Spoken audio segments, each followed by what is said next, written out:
Дорогие друзья, добрый день. Это «Школа жизни пациента на перитонеальном диализе» с Виталием Андреевичем Бердинским. Добрый день, Виталий Андреевич. Здравствуйте. Виталий Андреевич, можно я вам задам вопрос? Кашель – это опасное явление для пациента на перитонеальном диализе?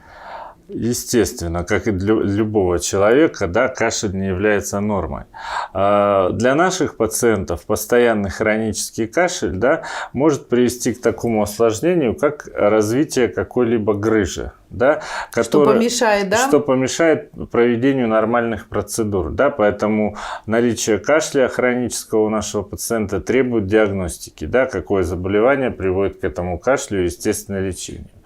Остро возникший кашель, да, сопровождающийся, например, повышением температуры тела, слабостью, да, сейчас в условиях пандемии может означать совсем другое, да, и требует немедленной диагностики и лечения, да.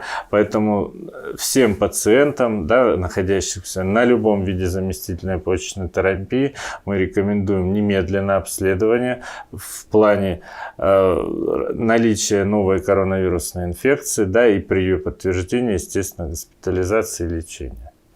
Виталий Андреевич, почему диализные пациенты очень сильно подвержены и очень много пострадало от коронавируса? Потому что у наших пациентов, у всех на фоне хронической почечной недостаточности формируется, к сожалению, вторичный иммунодефицит.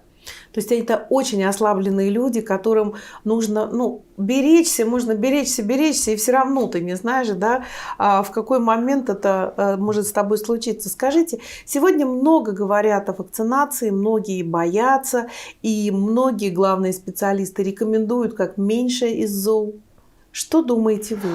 Для наших пациентов, для всех наших пациентов, и находящихся и на гемодиализе, на перитонеальном диализе и после трансплантации почки, вакцинация не противопоказана, а наоборот показана, да, потому что она может защитить наших пациентов от гибели, да, потому что, к сожалению, до сих пор активность вируса сохраняется, да, и вакцинация может спасти наших пациентов.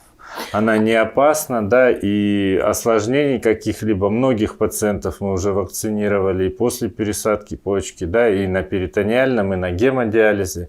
Пациенты перенесли ее хорошо, осложнений каких-либо не было.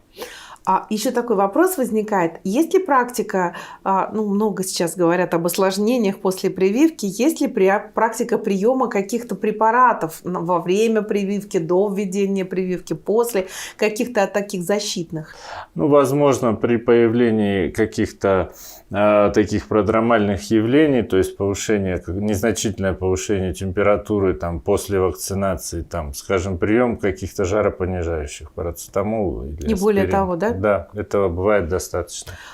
Спасибо большое, Виталий Андреевич. Мы говорили сегодня о правилах и особой опасности ковид-инфекции для пациентов диализных и о том, что прививка, скорее всего, единственное средство спасения. До новых встреч. До свидания.